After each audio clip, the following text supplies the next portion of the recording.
Hey, what's up? How's it going? Ash here. Welcome to Extra Gents. Hope that you guys are doing well. Time for a little bit of a fragrance review of a fragrance that I don't know if too many people have talked about or not. To be fair, I should have looked that up beforehand, but I did not. This is one I got from Fragrance Buy for just under $30 US. It is actually, I think $26.95 as of this video.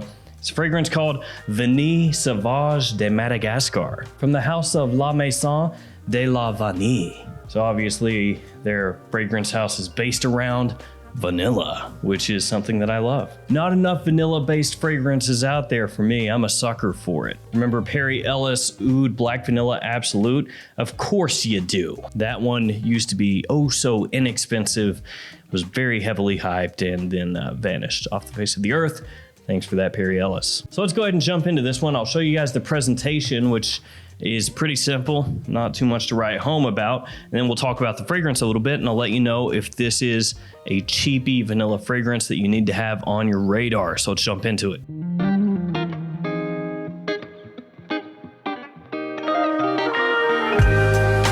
So like I said, guys, this one I got from fragrancebuy.ca. I've got a link in the description to the fragrance in case you want to check it out.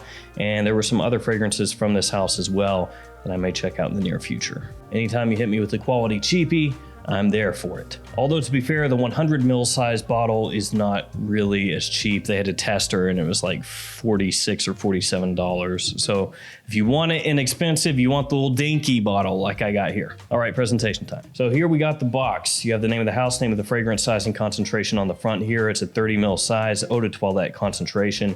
Really simple, pretty cheap looking also. You have these little vanilla pod graphics on the front there and actually all over the box. Now on the back you have the note breakdown and the ingredients as well as your batch code, and on the bottom you have a barcode. And here we have the bottle and it is plain. You have a little sticker on the front with the name of the fragrance, name of the house, and the concentration.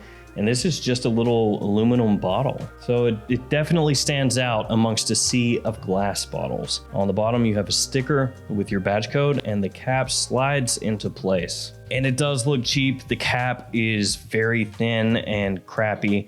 And then there's no collar over the crimped atomizer there. Let me waste a couple sprays for you guys. Here we go. It's all right. It's all right. So let's go ahead and take a look at the note breakdown on the back of the box, shall we? It has a top of lavender, a mid of coriander, geranium, and cistus, and a base of vanilla, sandalwood, and incense. So how does it smell? Is it worth the near $30 to pick this up? Is it worth maybe even splurging and buying the 100 ml tester size bottle? Well, let's talk about that. When you first spray this one on, it is not fantastic. Off skin, it's worse than on a tester strip. When you first spray it on, it's, I don't know if I'd say chemically, but it's a little bit sharp. It doesn't have so much of that vanilla. The lavender doesn't come across as a natural lavender.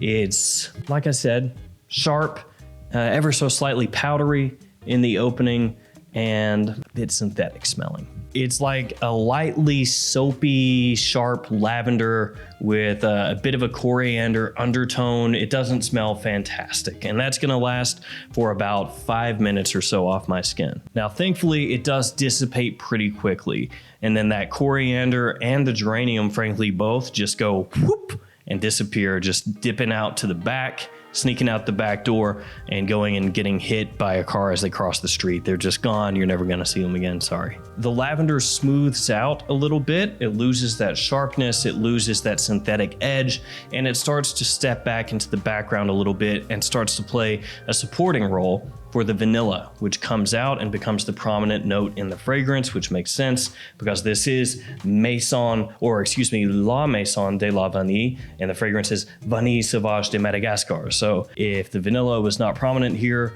it would make no sense. That being said, we have seen crazier things in the world of fragrances, so yeah. So the vanilla comes out, becomes the most prominent part of the fragrance pretty quickly. And then you have cistus providing even more warmth and sweetness mixing together with the vanilla. The incense here is fairly light, but it does add a nice little bit of smokiness, a little more complexity, depth, heaviness, warmth to the vanilla and that cistus. And that's really what's gonna ride out the rest of the fragrance. Through the mid into the dry down, it stays pretty simple. There's a big change from the opening into the mid, but once that change happens, it stays pretty consistent most of the way through. So this is going to be for people that truly love vanilla as the focal point of a fragrance. If you love vanilla and you wish you had a fragrance that was pretty much just all vanilla with bits of nuances and supporting notes helping it out, helping it shine, that's what you're in for here. It's vaguely reminiscent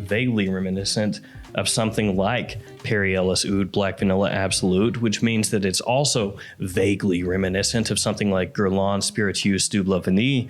It's not as high quality as those fragrances, definitely not the Guerlain by any stretch of the imagination, but it's using vanilla in a very similar way to how it's used in those scents. And I would say for the price point that you can pick this up for, it's a really solid buy if you're just looking for something along those lines, but done in a more simple way. Keeping in mind that the opening here, as I said, is not great. I really don't like the opening 5 minutes or so. I think it's just poorly done, frankly. But the opening here doesn't ultimately matter. That's not really what the fragrance is all about. So if you can look past that and work through that, at the end of the day, you have a really nice quality vanilla forward fragrance for not too much money. Definitely going to be a unisex scent. I think ladies can pull this off just as easily as men.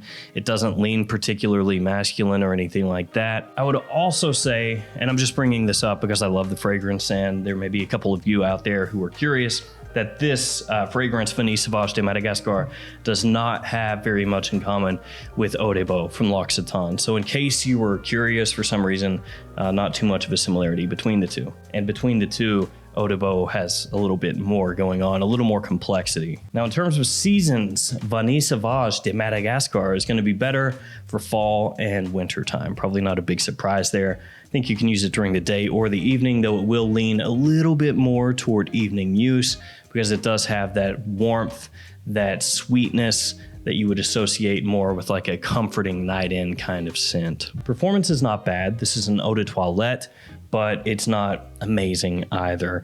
For me, it's in the average range. I would say 5 to 6 hours off skin, projection best in the first hour or so. It's an interesting fragrance to add to the collection because it does focus so clearly on vanilla. And once it settles in and that opening dies down, that's pretty much how the fragrance is for the rest of the scent's lifespan, other than just, of course, the fragrance getting weaker as it dries down. So this is one that's consistent.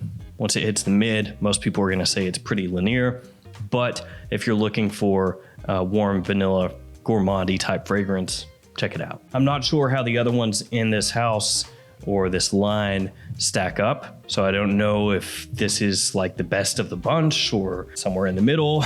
I really couldn't tell you guys. I am pleased with this one. It's not the type of fragrance you're gonna wear every day. It's not the type of fragrance that's gonna be a dumb reach, grab and go type of scent because it is very particular. It's made for a specific niche, a specific time, a specific style. Do you want vanilla with an ambery warmth with bits of smoke? If yes, check this out. If no, check something else out. So there we go, Vanille Sauvage de Madagascar.